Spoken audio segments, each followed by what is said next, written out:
Halo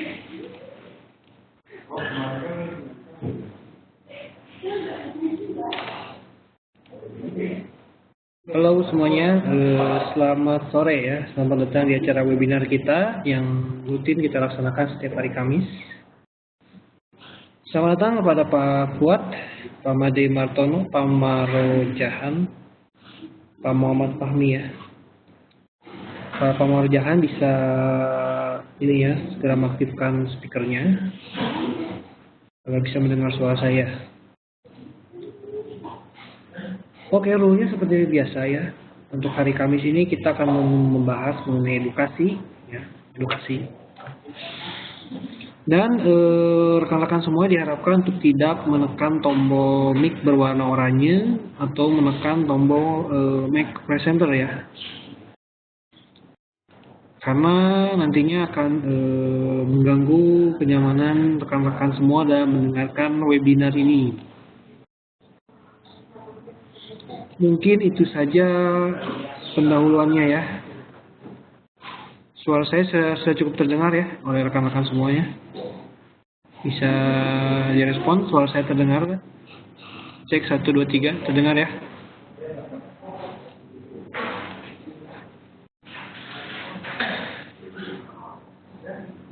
Terdengar, siap.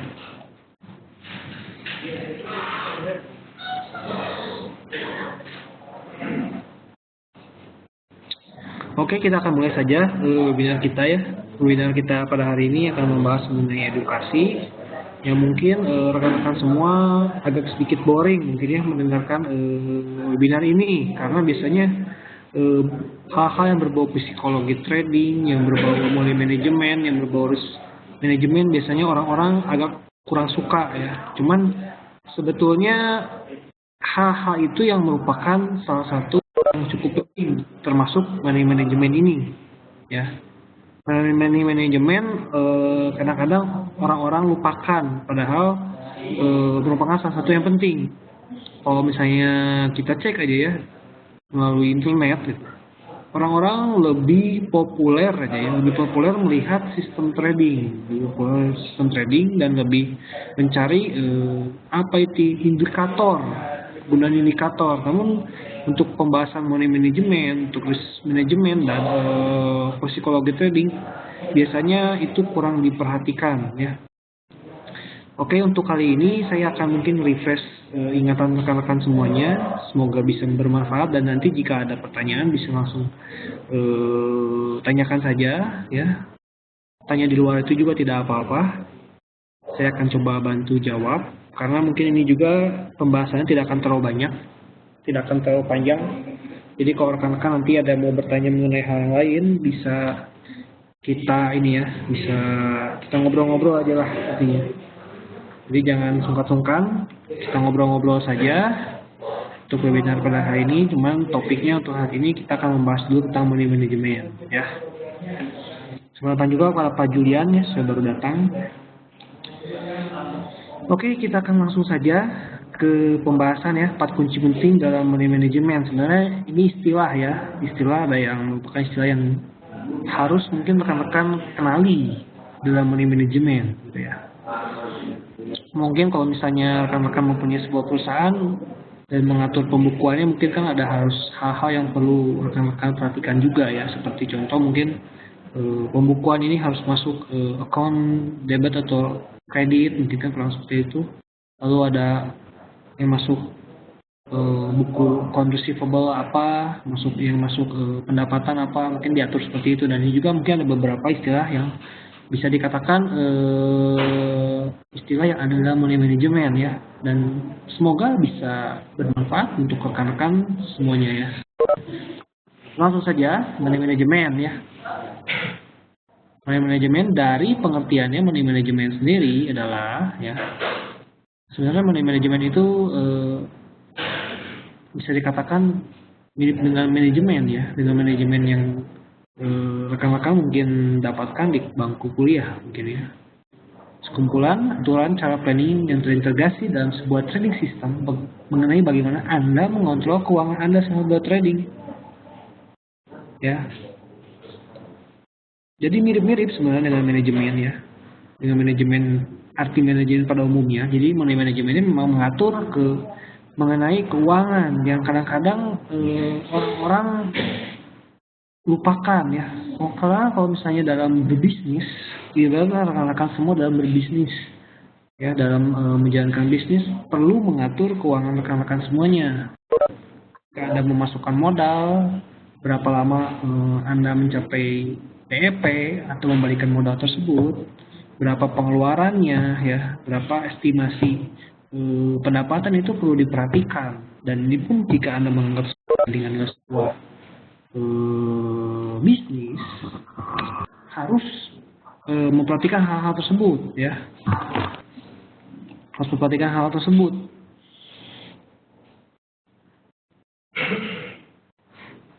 Kita akan lanjut. Tadi ada suara yang terdengar, speakernya tampaknya belum dimatikan. Manajemen adalah poin penting yang harus dipahami. Nah, ini kan ya, makanya saya tadi seperti bilang, harus dipahami rasa trader ya. Dan 4 hal yang tadi saya sebutkan tadi akan berbicara mengenai ini. Initial margin ya, atau margin edit ya. Besaran yang kedua nih, maksudnya paling penting kedua nih. Besaran resiko per transaksi yang sanggup Anda tanggung. Ini merupakan menurut saya poin yang sangat penting, karena ya dari beberapa nasabah kita yang ngobrol-ngobrol via WhatsApp melalui saya ya, ataupun melalui fasilitas chat, tuh sering bertanya, saya harus bagaimana nih, saya punya posisi di sini, saya misalnya posisi di A gitu ya. Ketika saya tanyakan resiko per transaksi Anda berapa, mereka kebanyakan tidak bisa menjawabnya. Karena ketika mereka entry, ketika mereka join di bisnis ini, mereka tidak mengatur manajemen tersebut. Ya, jadi mereka ketika menghadapi sebuah case yang bisa dikatakan posisi mereka terfloating atau terfloating loss, apa yang harus dilakukan itu kembali sebenarnya melihat dulu resiko per transaksinya. Ini kadang-kadang hal yang sering dilupakan ya. Lalu kalau misalnya menyambung dengan pembahasan sebelumnya mengenai risk management ya, itu merupakan hal-hal yang bisa dilakukan ketika ada situasi tersebut. Ketika pilihannya sebenarnya kalau sudah menentukan resiko per transaksi ini mudah sebenarnya ya. Misalnya resiko per transaksi Anda anggaplah saja misalnya resiko per transaksi Anda 500 pips misalnya ya, 500 pips. Ketika harga Anda terfloating atau Anda mencapai 500 pips, Anda bisa langsung mudah menjawabnya. Cut loss saja posisinya. Sebenarnya seperti itu. Kan Anda sudah menentukan batas resikonya. Memang ada beberapa trader juga yang gak mau pasang stop loss. Gak mau pasang stop loss. Ada yang seperti itu. Tapi kalau misalnya dana Anda cukup mepet, ya, dana Anda cukup terbatas, itu wajib melakukan stop loss. Kalau ketahanan dana Anda cukup kuat, ya, itu tidak masalah. Anda tidak melakukan stop loss. Anda bisa melakukan risk management yang lain, sebenarnya seperti averaging ataupun bisa melakukan martingale, itu balik lagi. Ataupun cut switch martingale, itu terserah. Itu sebenarnya. Tapi kalau misalnya dana terbatas, saran saya tetap kembali ke penggunaan SL, ya. Stop loss. Dan yang pasti rekan-rekan harus memperhatikan resiko per transaksi yang sanggup Anda tanggung. Itu ya yang pentingnya. Untuk poin yang kedua. Lalu poin ketiga, maksimum drawdown dan relatif drawdown, nanti mungkin kita akan bahas di belakang.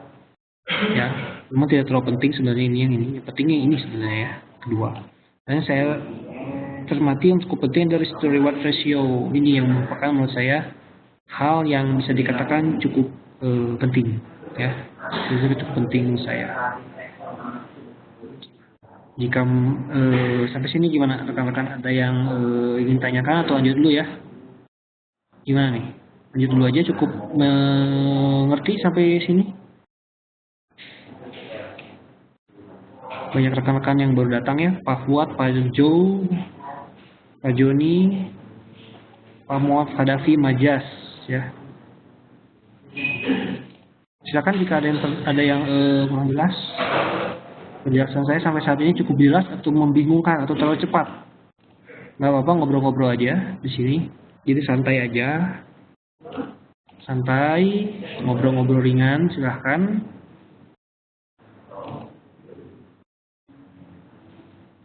Oke, kita lanjut saja dulu ya, tidak ada yang bertanya. Inisial margin dan margin edit ya. Nah, ada pertanyaan dari Pak Jo nih. Biasanya berapa pipak untuk tahan? Nah, ini kembali lagi Pak ke manajemen. Nanti akan saya bahas ya, coba di belakang. Hal-hal kira-kira merencanakan trading itu seperti apa Pak Jo ya. Sehingga nanti bisa dihubungkan dengan trading rekan-rekan semuanya ya. Kita akan saya bahas di belakang Pak Jo ya. Berapa piece-nya itu sebenarnya balik lagi ke kondisi keuangan rekan-rekan dan kondisi nanti di pasar ya. Iya, betul sekali Pak Made. Ketahanan dana itu tergantung modalnya, iya pasti betul. Jadi memang kita harus perhatikan, misalnya contoh aja kita mau, contoh simpel aja lah. Misalnya Anda cuma masukin uang deposit sekitar 10 juta. Tapi Anda buta sama sekali mengenai trading misalnya. Saya pasang aja lah satu lot. Wah, itu akhirnya bisa memble juga tuh kalau kayak gitu. Karena rekan-rekan semua harus perhatikan kira-kira berapa resiko transaksinya, harus diperhatikan hal tersebut. Lalu sebenarnya kebutuhan dananya untuk buka satu posisi itu bagaimana, itu perlu juga diperhatikan.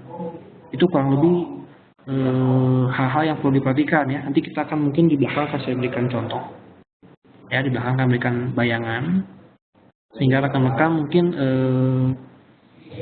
terbayang ya, bisa ngasih rumus perhitungan margin nggak Pak? Nah, sebenarnya kalau margin itu ketentuan di tempat kita itu marginnya itu ya, lihatnya dari reference saja. Reference kan 1:100. Sedangkan kontrak size itu 100.000 ya. Itu perlu diingat sebenarnya. Jadi kalau misalnya Anda buka satu lot, itu tinggal dibagi aja 100.000 dibagi 100. Nah, jadi kalau buka satu lot, Anda membutuhkan kecukupan dana Anda yang perlu ada di dana deposit Anda itu minimal adalah 1.000. Kalau 0,1 ya tinggal dikali saja. Sebenarnya kayak gitu. Itu bukan rumus sebenarnya ya. Rumus margin sih sebenarnya udah hampir fix untuk forex ya, untuk forex. Untuk forex atau yang lainnya juga, untuk emas juga sudah fix sebenarnya. Itu perlu dipelajari, rekan-rekan baca sendiri di trading facts ya. Trading rule dan trading facts itu bisa dibaca. Dan ada pertanyaannya dari Pak Jopa, mau tanya dong, kalau 5 desimal itu hitungan pipsnya di mana ya? Contoh 1.67532 naik ke 1.67540, itu naik 8 pips ya. Jadi memang seperti gini Pak, sebenarnya ada beberapa versi ya, di beberapa versi di dunia forex ini. Kadang-kadang ada orang yang menganggap contoh Bapak ini berarti naik 8 poin. Ada yang menganggap seperti itu ya. Ada juga yang menganggapnya 8 pips. Sebenarnya pengertian dan poin sebenarnya bisa dikatakan sama-sama saja ya. Cuma ada juga yang menganggap seperti ini ya. Contoh harga ya, saya tulis di kolom chat ya. Contoh harga naik di 1.300. Harga dari sini ya. Anggap aja euro di sini terhadap USD segini 1.3300. Nah, lalu naik ke 1.30 ini ya. Nah, ada beberapa trader yang mengatakan ini naiknya tuh 10 poin. Ada juga yang seperti itu, karena mungkin trader tersebut terbiasa menggunakan 4 digit. Ya, dulu kan mungkin 5 digit belum terlalu banyak ya. Kalau sekarang kan hampir semuanya 5 digit. Sebenarnya pengertiannya sama saja. Ada juga yang jadi ibarat tuh pips satuan terkecil, poin itu 10 kalinya gitu. Cuma kalau misalnya rekan-rekan pengen simple, udah aja. Kalau misalnya kasusnya seperti pips dan poin, itu satuan terkecil, udah aja itu.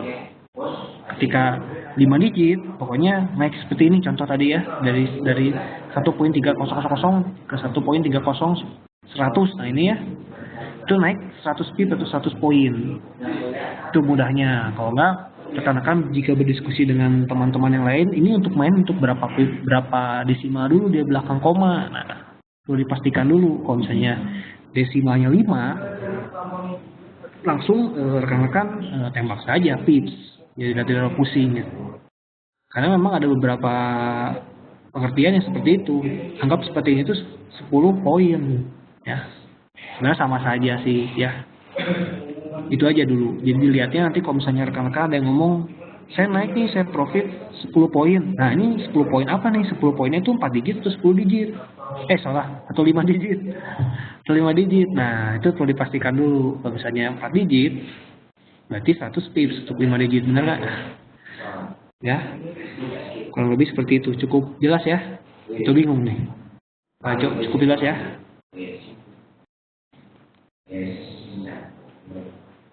Oke, sip. Jadi kita ngobrol-ngobrol lagi. Kita langsung ke pembahasan dulu ya. Nah, ini siapa aja nih? Ini harus diperhatikan modal awal yang disetorkan pada pialang atau bukan untuk transaksi forex. Jadi ibaratnya deposit awal. Ketika rekan-rekan masukkan deposit ya, rekan-rekan harus sudah memikirkan nih kira-kira berapa sih risiko transaksi saya, itu nanti akan dibahas di step kedua ya. Jadi memang benar-benar perlu direncanakan ya. Ketika deposit jangan berbicara minimalnya berapa. Sebenarnya kalau saya secara pribadi ya, kalau saya pribadi modal yang saya masukkan ini sudah saya anggap itu resiko untuk tahap pertama lah. Kalau saya ya. Jadi misalnya kalau saya memasuki nih deposit berapa? 20 juta misalnya atau 2000 dolar ya, 2000 dolar. Nah, itu sebenarnya tinggal rekan-rekan tentukan apakah itu resiko mau 2000 dolarnya mau semuanya diresikokan atau bagaimana, itu harus sudah diperhatikan ya. Itu ada juga yang seperti ini, saya masukin 2000 dolar ya, 2000 dolar. Saya cuman mau meresikokan 1000 dolar saja. Jadi ketika harga ternyata tidak berjalan sekeinginan kita ya, dan misalnya kita loss anggapnya 1000 dolar, karena sudah merencanakan demikian ya sudah ya, udahan, jangan trading lagi gitu. 10 jutanya atau 100.000 dolar ini tarik lagi. Itu ya, jadi memang ada yang trader ada dua pilihan, langsung meresikokan semuanya ataupun membagi. Cuman yang membagi itu lebih bagus. Kenapa lebih bagus? Karena misalnya ketika ada posisi yang floating ataupun posisi yang dibutuhkan dana ya, dibutuhkan kecukupan dana yang cukup untuk buka posisi lagi, untuk yang dibagi seperti tadi ya, yang 2000 dolar lalu diresikokan 1000, itu lebih terbuka untuk entry lagi karena ada biaya jaga-jaganya gitu ya. Dan mungkin seperti ini, seperti yang di bawah ini nih, margin edge, modal tambahan yang mungkin Anda tambahkan untuk bertrading mempertahankan posisi yang terfloating ya, dan diusahakan jangan pernah melakukannya. Nah ini sebenarnya ini tuh tambahan ya, tambahan sebetulnya ini tambahan ya. Jadi baik lagi ya, ada dua pilihan. Dari sejak Anda deposit, Anda mau resikokan berapa, semuanya atau mau dibagi, itu dulu aja. Kalau misalnya semuanya ya, Anda perlu memperhatikan ini juga nih ya, yang margin edge ini ya. Jangan Pak. Ya iya dong Pak, kenapa yang nggak pernah dilakukan? Sebisa mungkin ya jangan dilakukan Pak. Jadi kalau misalnya Bapak sekarang punya ini ya, punya posisi ibarat tuh risiko Bapak 10 juta gitu. Harusnya tuh sebenarnya risiko Bapak 10 juta, segitu aja. Dan kalau misalnya ternyata memang ada chance, misalnya ada chance Bapak sedang melakukan averaging ya, ada chance misalnya untuk bisa harga berbalik, itu silahkan saja Anda melakukan margin edit, serah tapi ya. Cuma kalau memang udah tidak ada celah, ya sudah, jangan dilakukan hal tersebut. Itu sih saran saya ya. Dan ini juga ada sedikit beberapa penjelasan yang perlu diketahui nih ya. Perlu diketahui banyak sekali broker forex yang memberikan syarat deposit minimum untuk buka trading dengan mudah. Dan margin yang dibutuhkan rendah, namun dengan jumlah deposit yang rendah, biasanya itu menyebabkan Anda membuka trading dengan modal margin yang sangat besar dibandingkan dengan saldo awal yang merupakan saving gitu untuk bencana. Bisa seperti ini ya, ada beberapa stigma ya, beberapa di trading ini berapa sih minimalnya gitu ya. Berapa minimalnya sebenarnya balik lagi sih sebenarnya ke rekan-rekan semua ya. Sebenarnya kalau kita mencari menggunakan dana minimal dan menggunakan dana yang cukup atau misalnya cukup besar, itu sebenarnya trading capeknya sama-sama aja gitu. Justru kalau misalnya dananya lebih banyak, justru saran saya lebih santai, lebih tenang gitu ya. Kalau misalnya sekarang rekan-rekan masukin aja duitnya misalnya 5 juta, $500 aja. Masukin $500. Masukkan $500. Nah, Anda misalnya Anda bermain di mikro deh ya, misalnya deposit ini kan kecil ya, bisa di mikro bisa $500 kecil, sorry saya ralat ya, saya masukin 1 juta $100 dimain di mikro gitu ya, tapi ekspektasi rekan-rekan semua pengen besar gitu, saya pengen profit 100% misalnya, itu capek-capeknya sama sih menurut saya. Anda harus mengejar keuntungan agar bisa lah sampai 2 kali lipat ya dari modal rekan-rekan semua, itu capeknya sama aja gitu dengan rekan-rekan gampang menggunakan dana yang cukup besar, tapi Anda trading cuma sekali atau 2 kali sebulan. Itu akan saya yakin akan lebih baik dibanding rekan-rekan masukin dengan dana kecil tapi harus buka banyak posisi. Potensi untuk loss justru akan lebih besar. Jadi sebenarnya kalau di bisnis ini itu kalau menurut saya ya memang harus harus merencanakan dananya berapa, dan memang jangan dana yang mepet juga gitu. Saya sih lebih prefer ke yang dibagi ya, yang dibagi dananya. Jadi kalau memang sekarang rekan-rekan semua punya dana uang dingin gitu, 100 juta, bukan berarti harus 100 juta ditradingkan gitu ya. Anggaplah saya hanya ingin meresikukan 10 juta. Ya sudah, ketika misalnya andaikan terkena 10 juta itu jangan pengen balas dendam. Itu Anda harus harus bisa menahan diri, ya sudah, udahan dulu. Perkara nanti ke belakangnya mau belajar lagi, ya sudah, nanti belajar dulu di demo. Belajar dulu gitu. Karena dengan psikologisnya, dengan keuangan dana yang lebih besar itu akan lebih tenang untuk berinvestasi dibanding dananya yang mepet lah. Misalnya saya dananya mepet nih, modal minim itu biasanya kan pengaruh ke psikologis juga sih kalau menurut saya ya, modal minim. Karena juga ada nasabah yang masukinnya kecil ya, ada nasabah yang masukinnya kecil, nggak banyak, nggak besar, tapi dia per bulannya targetnya tuh pengen 100%. Aduh, kata saya sorry to say, itu mungkin bisa didapatkan di bisnis ini ya. Untuk 1 bulan mungkin saja bisa, tapi untuk bulan kedepannya itu belum tentu. Jadi saran saya sih kalau misalnya yang realistis aja lah sebenarnya kan, kalau misalnya rekan-rekan trading di forex ini ketika masukin anggaplah masukkan uang 100 juta gitu ya, saya rasa untuk 1% per bulan, 5% atau 10% per bulan itu sudah cukup baik saya rasa ya. Atau kalau misalnya rekan-rekan semua pada serakah gitu, saya pengen 500, pengen 50%, pengen 75%. Biasanya kalau yang berpikir seperti itu agak riskan biasanya ya. Tapi coba untuk lebih ditahan tradingnya, lebih santai. Ketika misalnya setelah profit 10% atau 5% per bulan, itu kan sebenarnya sudah besar, lebih besar daripada bunga deposito ya. Jadi tenang saja, ketika sudah profit sudah berhenti, jangan trading dulu. Dan kalau bisa ya, Anda WD dulu keuntungan Anda, WD, sehingga nanti pada satu titik akan mencapai level BEP Anda, akan mencapai titik uang Anda yang ada di koin itu adalah profit Anda. Kadang-kadang rekan-rekan itu pasti nanti ya simpen dulu aja uangnya, saya nanti kalau misalnya udah profit saya mau gulung uangnya. Saran saya sih jangan juga itu ya, dia nyambung juga ke WD nih. Di WD juga jangan lupa ya, harus di WD. Jadi ketika 1 bulan nih misalnya saya menargetkan 10%, sudah mencapai 10%, saya yakin dengan dana yang cukup besar ya, untuk mendapatkan profit 5-10% itu masih realistis dibanding dengan modal kecil pengen mendapatkan keuntungan yang berkelipat ganda, ataupun yang modal besar juga sama ya, pengen berlipat ganda juga itu agak sedikit, bisa dikatakan agak sedikit sulit. Cuman kalau misalnya dari segi konsisten, saran saya ambil yang realistis aja, 5-10% itu sudah cukup baik.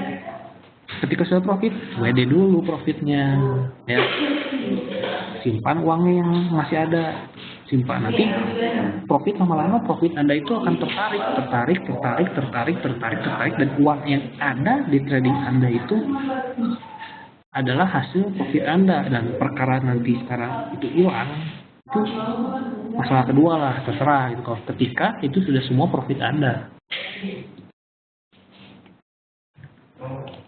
Mungkin demikian ya. Ada tambahan apa nggak deh? Oh, modal minimum pengaruh psikologi dan emosi, ya betul sih. Jadi memang sebenarnya kalau di bisnis ini, kalau misalnya modalnya minimal kadang-kadang bisa, atau itu sebenarnya uang kebutuhan lah, bukan uang dingin, kadang-kadang bisa jadi stres juga. Karena ada juga yang kayak gitu, nasabah juga ada yang seperti itu di tempat kita. Bawaannya nanti datang terus ke fasilitas chat kita, ngobrol di WhatsApp, tanya gimana, padahal sebenarnya harus tenang gitu ya. Cuman karena uangnya mepet jadi susah juga sih. Cuman ya kita tetap berusaha bantu sih, tetap bantu melayani. Cuma ada yang seperti itu, jadi rekan-rekan sebisa mungkin jangan seperti itu juga lah ya. Kita lanjut dulu ya. Dari penjelasan saya, sorry, cukup jelas nggak atau bingung nih? Tadi agak sedikit muter-muter, cuman intinya dari inisial margin ini dan margin added ini perlu rekan-rekan pahami dari awal itu. Ketika intinya ya, ketika mulai bertransaksi di forex ini, rekan-rekan sudah harus merencanakan apakah modal ini tuh, dari modal yang itu tuh harus direncanakan, saya mau tradingin berapa ya, harus mau meresikokan berapa dari modal saya ini, apakah mau semuanya atau mau berapa persennya atau setengahnya atau bagaimana, itu harus diperhatikan. Sehingga untuk istilah yang kedua ini nih, yang margin added ini tidak perlu ada ya. Ketika ini ada, resikonya bisa jadi berbahaya ke depannya. Yang resikonya Anda mungkin hanya meresikokan mungkin 10 juta, bisa jadi nambah, bisa mungkin memang ini jangan ada. Jadi saran saya sih sebenarnya yang berbagi aja caranya. Jadi Anda misalnya deposit 100 juta, saya hanya mau meresikokan 10 juta. 100 juta, 10 juta misalnya. Udah, itu aja. Jadi kalaupun misalnya mepet-mepet pun mungkin kerugiannya mungkin tipis jadinya tuh ya, paling 11 juta, 12 juta, yang itu masih lumrah lah ya. Kayak gitu. Mungkin gimana? Cukup jelas atau bingung nih penjelasan saya? Mungkin agak boring ya untuk pembahasan manajemen. Saya ingin rekan-rekan juga berinteraksi agar nggak boring juga. Gimana nih? Cukup jelas ya? Ada pertanyaan? Oke, kita lanjut dulu aja ya. Nah ini ya. Nah nanti ketika tadi kan anggaplah ya gini ya, anggaplah jelas. Oh ya, terima kasih Pak Mat Fujin ya untuk responnya. Nah ini nih, ini hal yang penting. Resiko per trade, resiko per transaksi Anda ini cukup penting ya. Ini cukup penting ya. Jadi sebenarnya nyambung dari pertanyaan Pak Jo ya, pertanyaan Pak Jo. Jadi saya akan berikan satu contoh nih ya. Coba didengarkan baik-baik ya. Akan mulai ke contoh juga. Jadi contohkan saja agar biar mudah ya, Saya punya uang 100 juta. Ya. Nah, dari 100 juta ini ada pertanyaan. Saya ingin meresikokan berapa? Ini perlu dijawab ya oleh rekan-rekan semuanya. Nanti dalam hati dengan keuangan, disesuaikan dengan keuangan rekan-rekan. Dari misalnya, dari orang ini, oh saya hanya ingin meresikokan 50 juta saja Pak. Oke, baik. 50 juta ya. Betul 50 juta lagi jangan ditradingkan. Hanya untuk menjaga ketahanan dana saja ya. Oke, Pak. Baik, pertanyaan berikutnya adalah resiko per transaksi Anda mau berapa nih? Nah, ini harus direncanakan. Jadi, dari 50 juta yang diresikokan itu, ya, mau dibagi ke berapa peluru? Anggaplah gitu. Berapa tembakan? Anggaplah saya mau bagi deh ke dalam 10 transaksi. Ya, karena saya di sistem trading saya melihat resikonya ini kurang lebih 300 sampai 500 pips misalnya ya dari sistem tradingnya. Sehingga saya untuk 50 juta ini saya mau resikokan per transaksinya 500 pips atau bisa dengan kata lain 5 juta. Ya, sampai situ paham dulu ya. Jadi, saya punya 10 peluru yang bernilai 5 juta lah. Ya, 10 peluru yang bernilai 5 juta masing-masing pelurunya. Jadi, dengan kata lain, resiko per transaksi rekan-rekan semua adalah, batasan resikonya adalah maksimal adalah 500 pips. 5 digit ya, 500 pip untuk satu lot. Ya, untuk ini yang main satu lot ya. Cukup jelas nggak? Saya akan coba tuliskan deh agar ini ya nggak ini.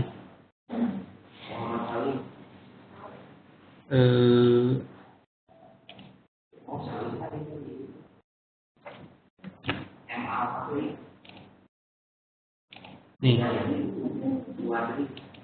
saya akan coba bantu tulis.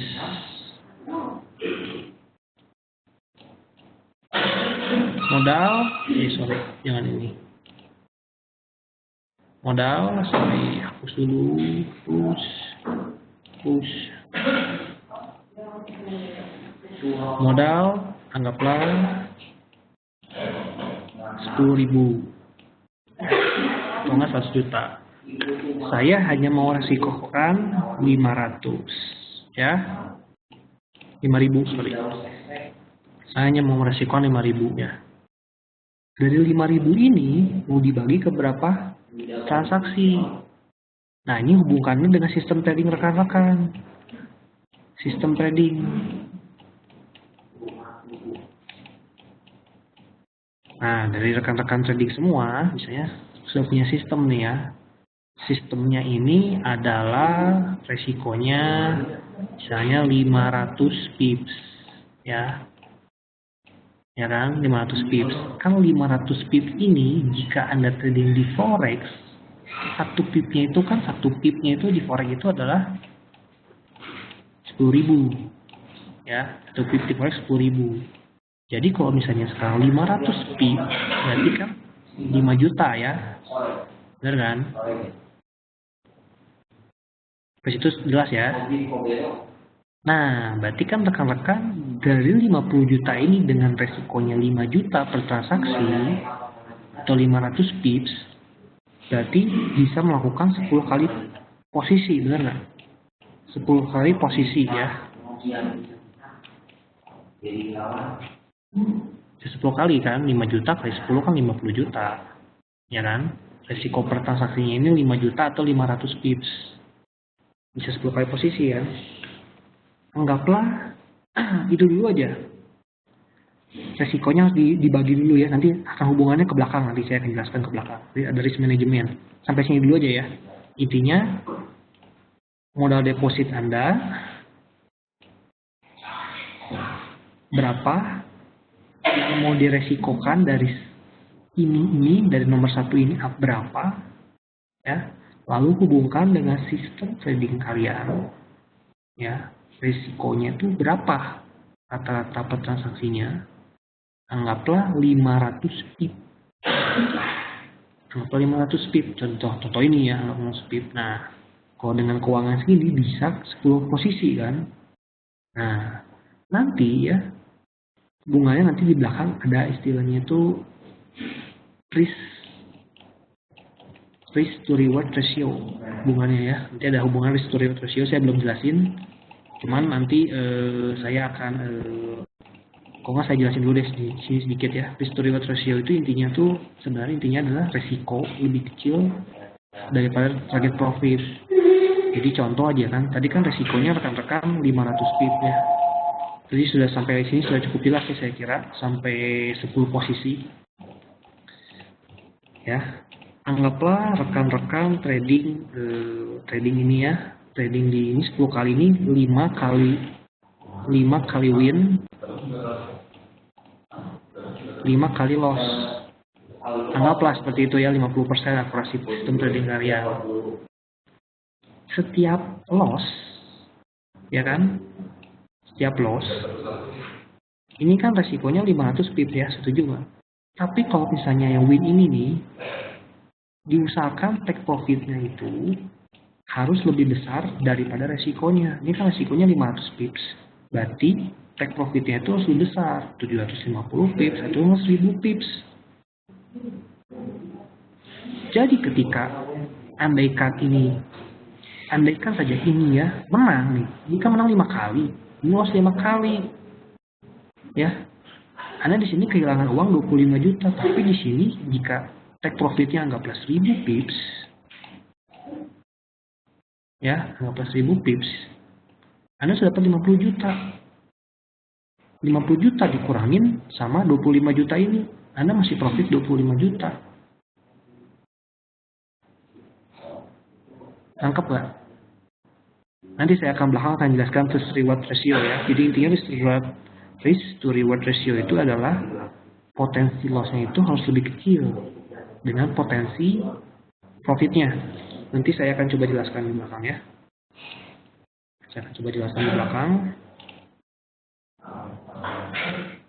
Kita lanjut dulu saja ke pembahasannya. Karena diloncat-loncat. Jelas Pak. Jelas. Oke, kita lanjut dulu ke belakang ya. Jadi sedikit loncat kita. Saya baca dulu ini, resiko ya. Bila Anda membuka posisi berapa besar batasan resource yang akan tanggung. Misalnya posisi Anda berapa market ya, tadi saya sudah jelaskan.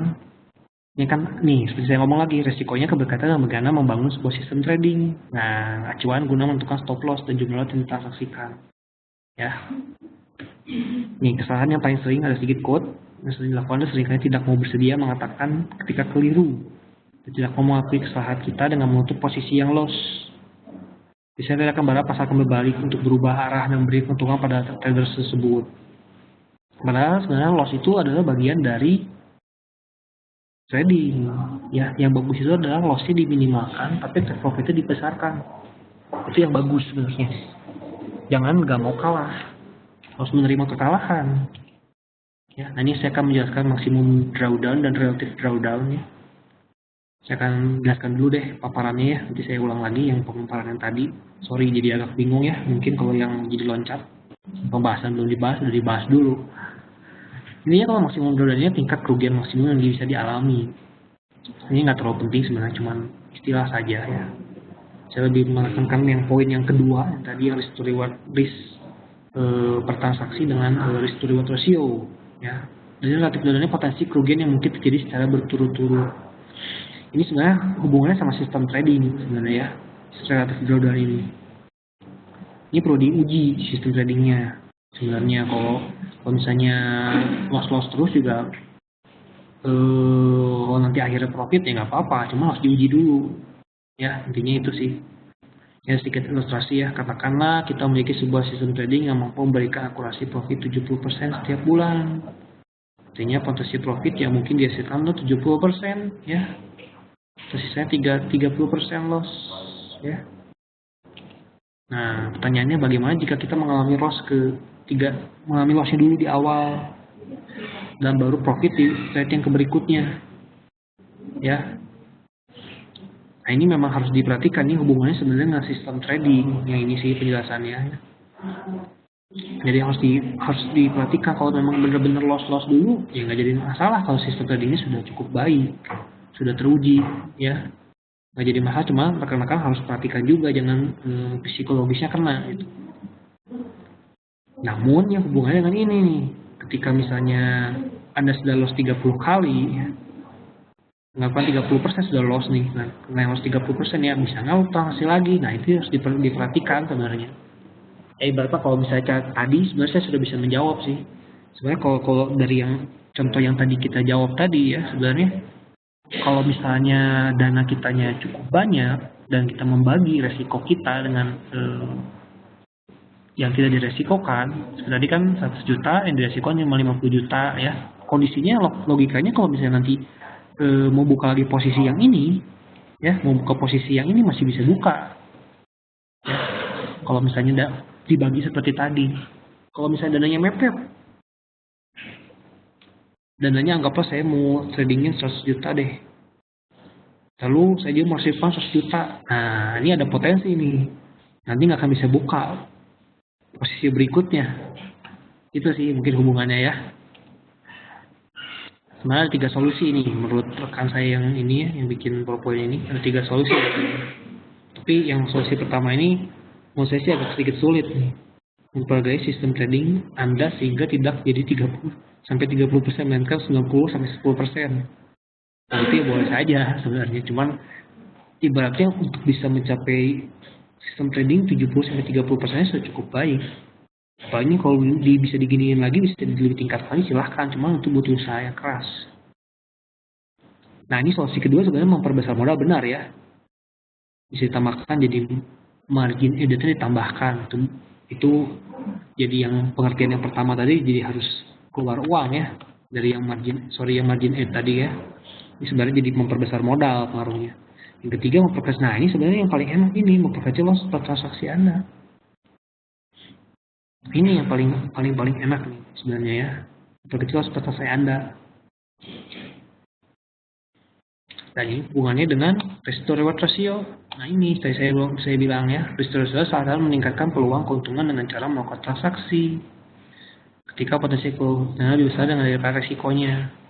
Contohnya ada contoh nih, udah jelas ya contohnya sebenarnya ini loss, definisi loss 5 kali, tapi profitnya setiap profit segini, akhirnya untung-untungnya profit juga, ya kan, masih profit 10 ribu tuh. Jadi sebenarnya hubungannya seperti itu, jadi risk to reward ratio itu penting. Nah, ada pertanyaan dari Pak Made nih, bagaimana Pak kalau floating profit belum nyampe target TP nih, dan harga malah balik kalau sering nih, ya itu perlu diakui sering juga terjadi ya. Sebagai saya di awal-awal juga demikian. Cuman kembali lagi melihat dari risk to reward ratio. Salah saya lihat dari risk to reward ratio ketika anggaplah nih ya. Bagusnya memang sebenarnya anggaplah rekan-rekan risk to reward ratio-nya kan, anggaplah contoh tadi 500 pips. Lalu take profitnya misalnya 750 pips. Ya 500 dengan 750 pips ya. Berarti itu kan lebih besar ya. Take profitnya itu sudah cukup baik. Dan misalnya kan contoh nih. Anda sudah profit. Profitnya tuh anggaplah 600 pips. Masih kurang sedikit lagi. Ya kan? Terus ada sinyal-sinyal dari candle ternyata harga berbalik misalnya. Sinyal dari candle harga akan berbalik. Nah, saran saya selama profit Anda lebih besar daripada loss,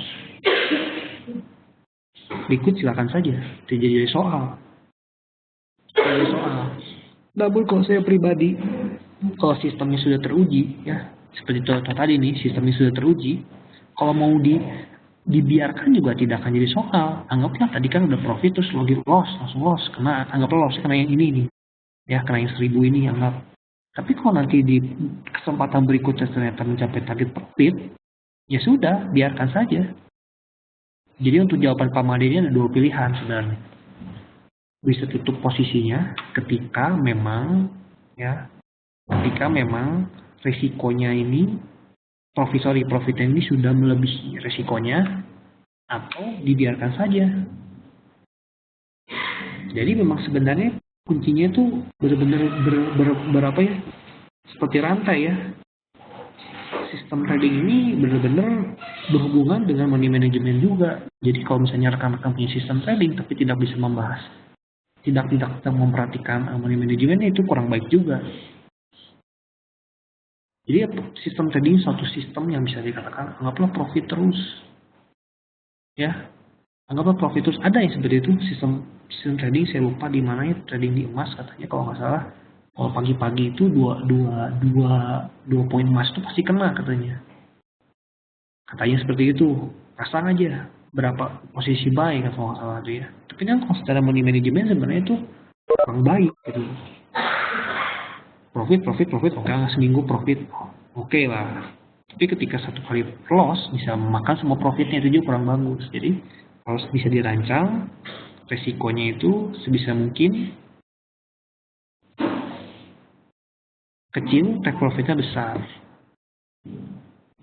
Untuk sementara tidak harus kaku target PP ya, tergantung situasi. Iya Pak, ya, iya. Betul sekali. Seperti tadi, mungkin ada beberapa di sini ada nasabah kita nggak sih? Ada yang baru, ada nasabah juga ya. Pak Muhammad Fahmi ada. Saya yakin tadi Pak Muhammad Fahmi mendapatkan sinyal dari kita, ada sinyal ya, ada sinyal di coba kita lihat ke chart ya, di Swiss franc ya, ada sinyal di Swiss franc nih ya. Kita hubungan ke chart nih ya, tadi ada sinyal, saya ada memberikan informasi sinyal ke rekan-rekan jadi nasabah ya. Ketika tadi harga berada di sini, sekitar sinilah ya. Nah, rekan-rekan ketika mau entry nih ya, saran saya, anggaplah tadi kita udah punya batasan nih ya, batasan maksimal resiko kita adalah 500 pips ya, resiko kita. Berarti untuk transaksi ini adalah ketika kita ini ya, ketika kita masih kurang segini, logikanya adalah posisi stop lossnya adalah berada, sorry ini saya hapus dulu ya, stop dulu. Dan ya, pokoknya ada dua sepir signal dapat ya, setuju Pak Fahmi ya. Terima kasih Pak Muhammad Fahmi. Anggaplah seperti ini ya. Dan saya berikan informasinya adalah ketika level 38 ini break, ya pecah, ada potensi harga akan turun ke sini. Dan ketika bertahan, harga masih akan naik ke atas, ya. Kurang lebih demikian. Nah, ketika Anda mendapatkan sinyal tersebut, sebenarnya Anda harus menentukan, oh, saya punya resiko per transaksinya 500 pips. Saya coba lihat resiko ini ya. Saya mau entry di sini. Oh, resikonya sampai sini deh, di bawah 38 ataupun di 23 nih. Oh, kecil ya. Cuma sekitar 200 pips ya. Sekitar 200 pips ya. Nggak terlalu gede nih resikonya. Anggapnya saya stop loss di sini deh. Ya. Lalu kita lihat target profitnya. Nah, target profitnya berapa? Oh, target profitnya ini sudah hampir lebih 1 banding 1 ya. Sudah hampir sama nih, bahkan lebih sedikit ya. Ini kalau udah posisi seperti ini, ya, posisi seperti ini, rekan-rekan boleh untuk menutup posisi.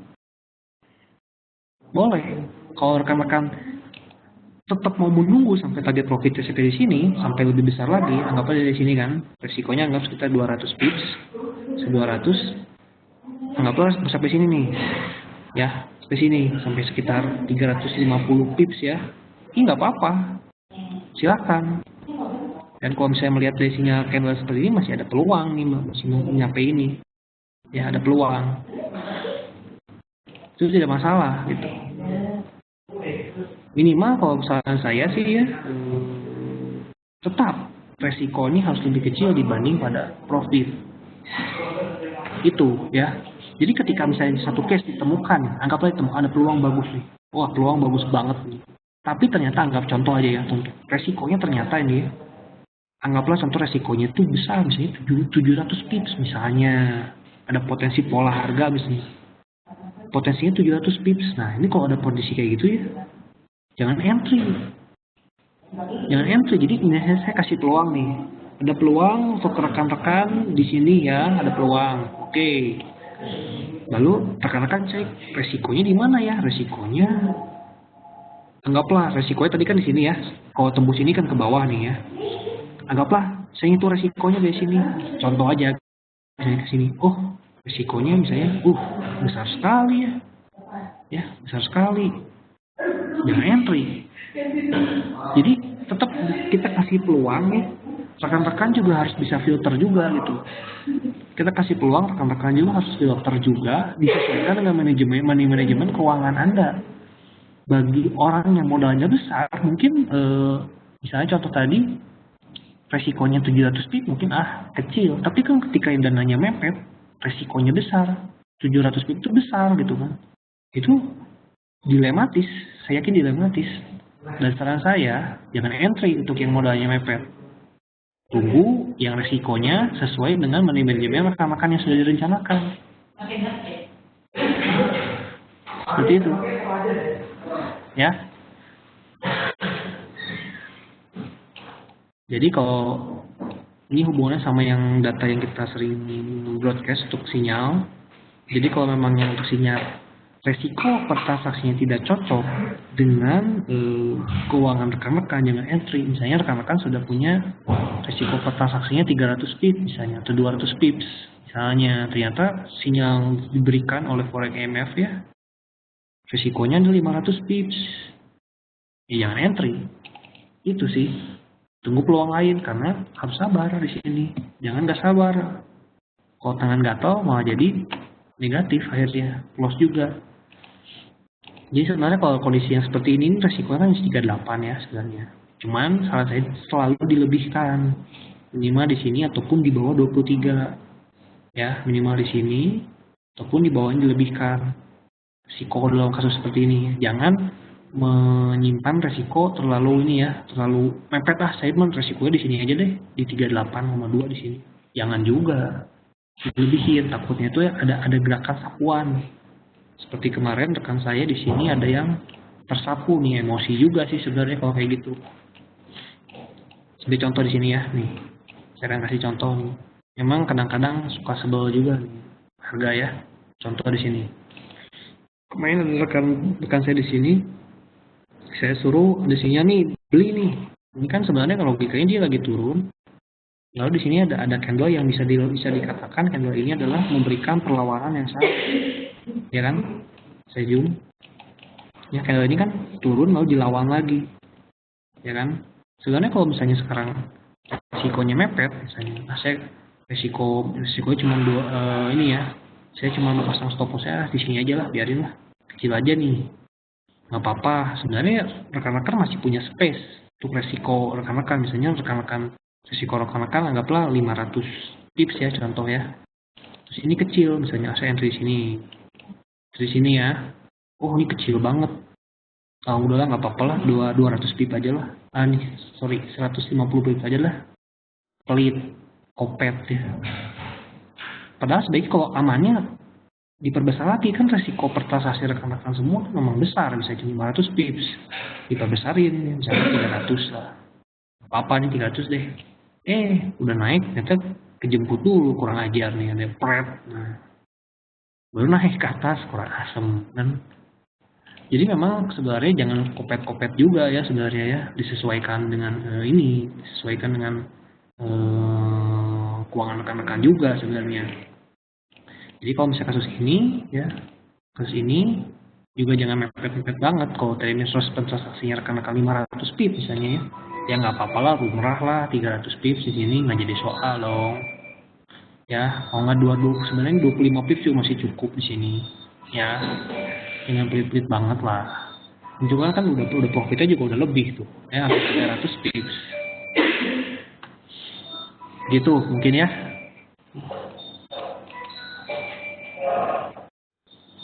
Gimana rekan-rekan, penjelasan saya cukup jelas atau bingung nih? Saya terlalu cepat. Terlalu banyak mendongeng nih. Waktu di jam tangan saya udah sekitar 5 menit lagi ya. Nggak kerasa juga nih. Cuman intinya dari saya simpulkan tadi adalah yang rekan-rekan saya simpulkan tadi ya. Terima kasih Pak Fuad, Pak Muhammadi Martono. Saya ingin sedikit simpulkan saya dari penjelasan yang tadi saya informasikan. Jadi intinya adalah yang paling penting, satu, ketika Anda deposit, Anda harus sudah memperkirakan berapa total risiko transaksi Anda. Itu yang pertama. Ya. Itu yang pertama. Jadi anggap contoh lagi, anggaplah Anda mau deposit 100 juta, mau diresikokan berapa dari 100 juta itu? Misalnya $500, 5.000 dolar saja, atau 50 juta saja, ya monggo, silakan. Mau 30 juta, monggo. Itu yang pertama. Yang kedua, rekan-rekan harus bisa menentukan resiko per transaksi Anda. Itu yang kedua. Sehingga rekan-rekan itu tidak bingung ketika, misalnya nih contoh ya, ada kasus yang tadi saya ceritakan, nasabah nih, saya harus bagaimana nih, saya udah punya posisi seperti ini. Saya harus bagaimana? Pak, resiko per transaksi Anda berapa? Aduh, saya juga nggak tahu.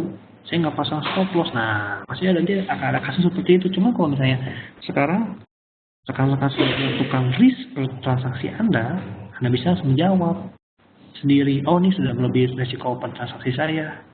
Ya udah saya cut loss itu. Ataupun menggunakan strategi yang lain, mau locking silahkan, atau mau averaging silahkan. Cuman saya sarankan kalau untuk benar mepet sebenarnya cut loss. Itu yang kedua. Yang ketiga, risk to reward ratio ya. Risk to reward ratio harus diperhatikan ya. Resiko harus lebih kecil daripada target profit, atau minimal lebih besar sedikit lah dari target profitnya. Ya, itu saran dari saya untuk kesimpulan dari penjelasan money management ya.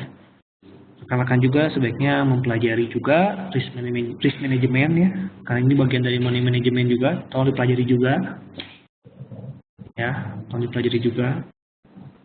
Itu merupakan salah satu hal yang cukup penting juga.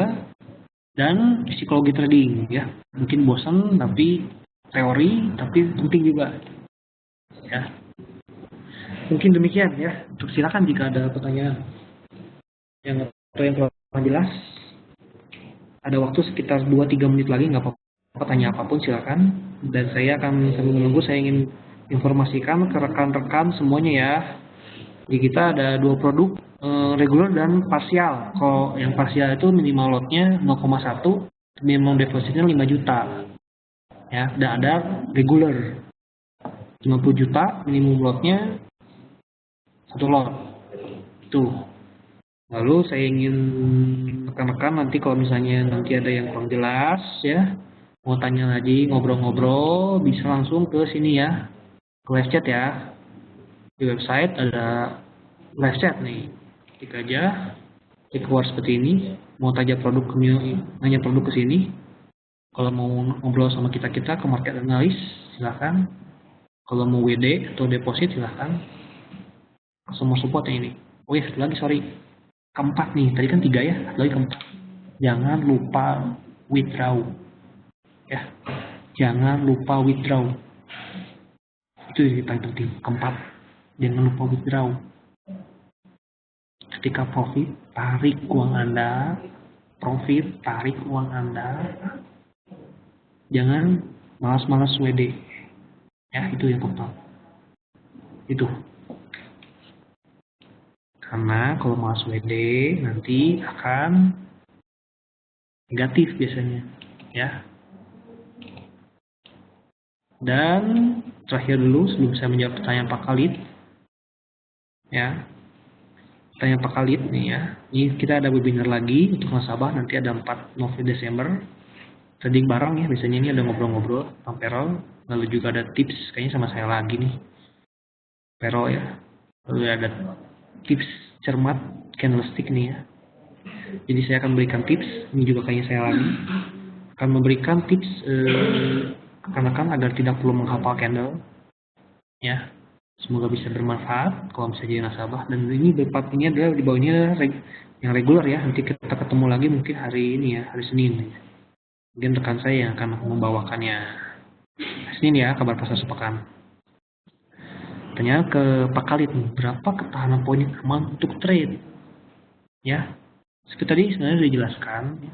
Hubungannya dengan money management Pak. Ya, jadi kita kondisinya ke kasus lagi nih ya, ke kasus lagi nih. Untuk kasus yang ini ya, tadi yang peluang nih. Ya, untuk yang peluang Pak Khalid ya, ada peluang nih ya. Anggaplah ini nggak ada nih, ini kan belum ada nih. Ya, berarti kan kasusnya ketika saya kasih sinyal, ini nggak ada.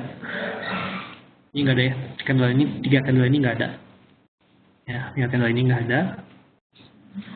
Nah, ada sinyal nih, ya. Ada sinyal nih ya. Di sini ada sinyal, ada sinyal nih. Nah, ya. Pak Khalid harus tahu dulu batasan stop loss-nya di mana. Kan dari kasus ini batasan stop loss-nya adalah ketika support di 38,2 ini tembus, maka dia ada potensi ke bawah. Ya kan? Jadi kurang lebih resikonya itu di daerah sini, di bawahnya sedikit 38 atau di 23 lah, atau di bawah 23, di antara sini lah, di antara dua ini ya. Anggaplah segitu ya. Nah, lalu Pak Khalid cocokkan dengan keuangan Pak Khalid. Cocokkan. Resiko per transaksi Pak Khalid berapa?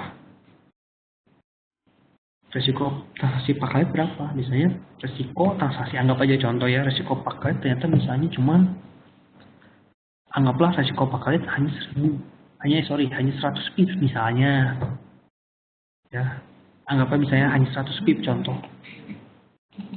Kalau di kondisi seperti ini, 100 pips, wah nggak bisa nih seperti ini. Mungkin kalau 100 pips mungkin Bapak harus main time frame yang lebih kecil mungkin ya, di M5 atau M15. Nggak bisa nih. Nah, ya udah kalau bisa seperti itu, Pak Khalid jangan trading. Jangan ambil posisi. Tunggu saja yang resikonya sesuai dengan resiko Pak Khalid. Itu. Dan dihubungkan sebenarnya kalau Pak Khalid sudah punya sistem trading. Ini sistem trading sendiri, tidak perlu mengacu yang pada forex IMF, sistem trading sendiri. Harus bisa direncanakan. Bagusnya sebenarnya sih, ya stop loss itu di area support resisten. Bagusnya karena kita menggunakan Fibonacci, support resistennya berarti kan supportnya di sini kan, di bawah 38 ini. Ya. Andai kan kalau misalnya sekarang mau pakai supportnya ini, low terakhir, ini kan low pertama, ini low terakhir berikutnya di sini. Mau stop lossnya di sini silakan. Jadi anggaplah kalau harga menguji dulu ke sini.